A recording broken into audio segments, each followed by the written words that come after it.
So if you can promise to ask a brief question that will not require us to mute your microphone, I would love to to hear questions from the audience. Yes, ma'am, right there in the black. There you go.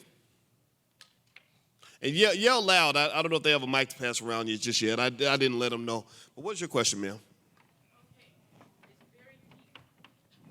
Okay, deep and quick though, right? Deep and quick. All right. How do we get them to do it? That was deep and quick. Good job. She understood the assignment. Deep and quick. Go ahead, please. Through policy. It's a debt that's owed. It's policy. We need to be very, very clear that, in terms of what our claim is, what's owed and why it's owed.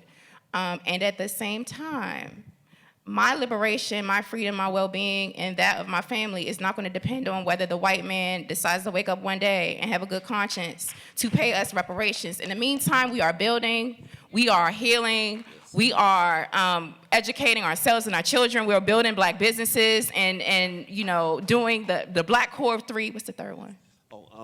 Educating our own children, creating our own jobs, supporting black-owned businesses. Supporting black-owned businesses. So we get to do that in the meantime. I want us to make sure we bring balance to the conversation in terms of reparations. Yes, it's a debt that's owed. This is a generational work. This is ancestral work, and it'll probably, the fight may go on after our grandchildren and great-grandchildren are here. In the meantime, we get to build and leave them with more than we had when we were born. So, yeah. Excellent.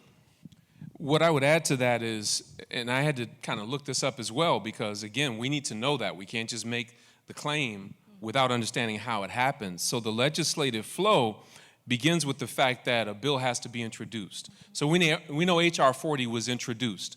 It was originally introduced by John Conyers out of Michigan, and then Representative Sheila Jackson Lee from Texas has continued that fight, okay? So it's been introduced. The next thing it has to be done is it has to pass the House of Representatives, and then it has to pass the Senate, and then it has to go to the President to receive his stamp of approval, and then it becomes law. So obviously that's a process, and that process requires more than just us talking about it. It requires qualified people, historians who are going to reconstruct the history. Yes. It's going to take legislators and attorneys who know how to argue it, because, as you may know, legal talk is very different than the way you and I talk on a daily basis. So you need qualified, trained people. You need people who are knowledgeable about finance, as Dr. Boyce is, who can run the numbers to tell us exactly what is owed and why. All of those things and more is necessary before we can even lift up the claim, so that we can be very specific about what we're asking for. But I believe we're closer now than we've ever been before. Awesome, awesome. Here you go. Next question. Okay, yes, ma'am, in the green. It's okay. We'll jump back and forth.